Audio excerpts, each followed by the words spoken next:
Today we dive into one of many engineering feats that secured our victory in the American Revolution. This engineering feat played a major role in securing the entire Hudson River Valley for the Americans. Before we get started, we would appreciate you subscribing to our channel and clicking the bell so that you are notified when a new episode is released. Thank you for joining us today on Revolutionary War Rarities, and we hope that you enjoy this episode from the Sons of the American Revolution. Hi everyone, and welcome back to Revolutionary War Rarities, Season 4.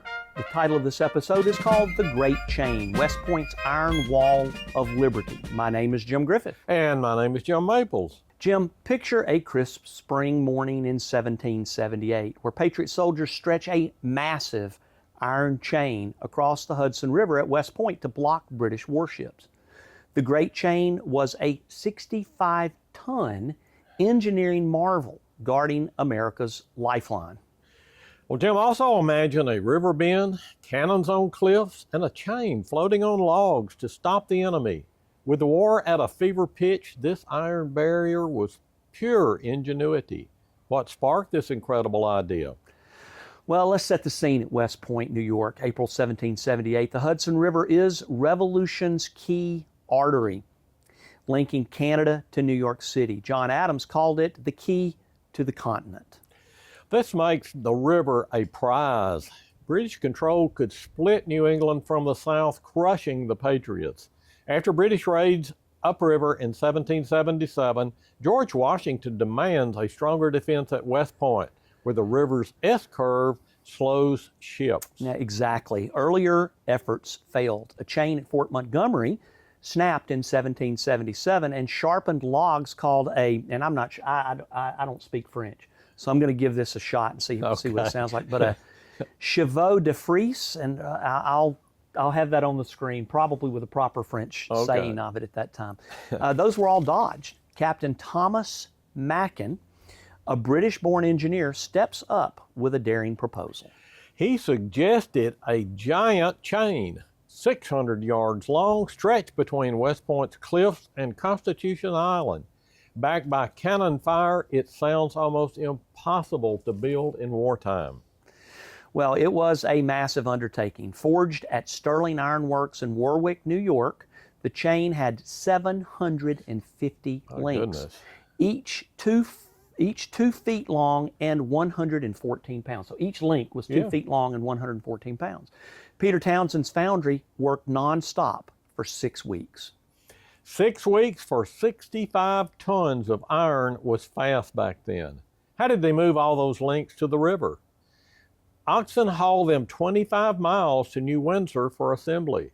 That must have been a sight, carts creaking under the weight. On April 30th, 1778, soldiers attached the chain to log rafts, each 50 feet long, and tarred at the bottom to stay afloat. Huge capstans, like ship winches, pulled it across, anchored to rock-filled cribs on both banks. They also added a log boom downstream to absorb ship impacts, making it a fortress of wood and iron. Did the British try to break through this barrier? Well, they never risked it. The chain, paired with Fort Arnold's cannons and Kosciuszko's defenses, scared them off. Benedict Arnold, before turning traitor, claimed a heavy ship could snap it, but the Royal Navy stayed away. They never tried. Jim, Arnold's name pops up. That is ominous. So the chain just sat there, unchallenged. It was taken down each winter to avoid ice and reset each spring until 1782, a constant symbol of Patriot strength. That strength was key. The chain protected the Hudson Valley from raids, unlike Connecticut's vulnerable coast. It kept West Point, the Gibraltar of the Hudson, secure, blocking British plans to divide the colonies. Keeping the river free was huge. When Arnold tried to betray West Point in 1780, the chain's importance was clear. If he had succeeded, British ships could have sailed right through. What happened to the chain, Jim, after the war?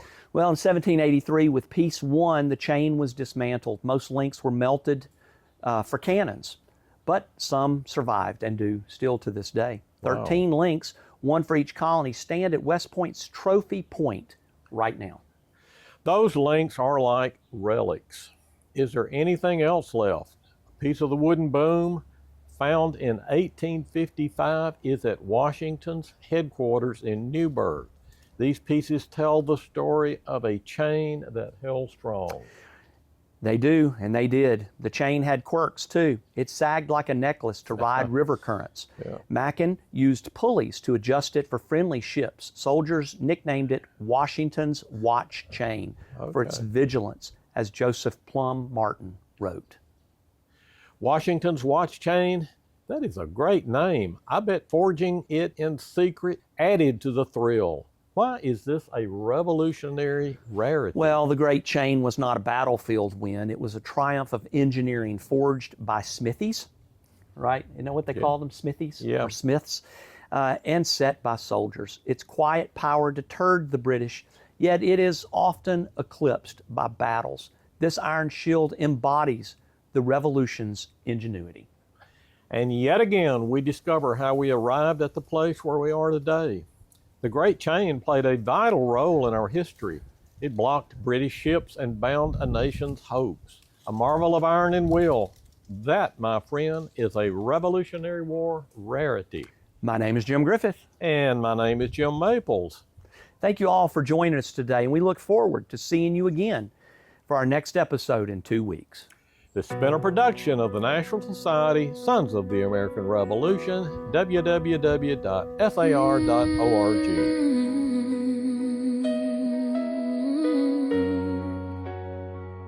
In the echoes of history, where the river flows wide, the great chain was forged, a fierce, steadfast guide.